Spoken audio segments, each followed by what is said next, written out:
आणि आता एक ब्रेकिंग न्यूज अशी आहे कल्पना खरातच्या संदर्भातली. कल्पना खरात अटकपूर्व जामिनावरती असल्याचं कळतंय आणि 16 तारखेला त्याबद्दलची सुनावणी होणार आहे. सुनावणी तारीख जी ती पुढे ढकलण्यात आलेली आहे. कल्पना खरात हिने अटकपूर्व जामिनासाठी न्यायालयात धाव घेतलेली आहे, पण आता 16 तारखेला त्याबद्दलची सुनावणी जी आहे ती होणार आहे. राहता न्यायालयात याबद्दलची सुनावणी होईल. शिर्डीतील सावकारी प्रकरणात बंधू अशोक खरातसह कल्पना खरात आरोपी आहेत.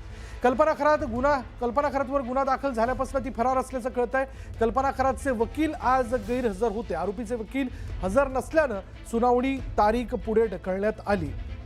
अधिक तपशील आपण जाणून घेणार आहोत. आमचे प्रतिनिधी हरीश दिमोटे आपल्या बरोबर आहेत. सगळ्यांना एकच प्रश्न आहे की कल्पना खरात नेमकी आहे कुठे. पण आता कल्पना खरातचे अटकपूर्व जामिनाकरता प्रयत्न सुरू आहे, पण आज तिचे वकीलच उपस्थित नसल्यानं तारीख पुढे ढकलण्यात आली आहे का? नक्कीच विशाल, आपण जर बघितलं तर शिर्डीमध्ये एका शेतकऱ्याची जी जमीन लूट आणि त्या सावकारीच्या पाशातनं ती जमीन बळकावली अशा प्रकारचा जो गुन्हा आहे तो काही दिवसांपूर्वी दाखल झालेला आहे. आणि अशोक खरातसह त्याची पत्नी आणि आणखी 3 जणांवरती गुन्हा दाखल आहे. 2 आरोपी अटकेत आहे. मात्र कल्पना खरात जी आहे ती फरार आहे आणि तिचा शोध खरं तर शिर्डी पोलीस, अहिल्यानगर गुन्हे शाखा आणि SIT कडनं सुरू आहे. अजूनही तिचा पत्ता लागत नाहीये. तर दुसरीकडे 4 एप्रिलला त्यांनी अटकपूर्व जामीन मिळावा यासाठी राहता न्यायालयामध्ये अर्ज केलेला होता. त्याची सुनावणी आज ठेवलेली होती. आज सरकारी वकील असतील, पोलिसांनी देखील जामीन देऊ नये याच्यासाठी 11 मुद्दे कोर्टासमोर मांडले.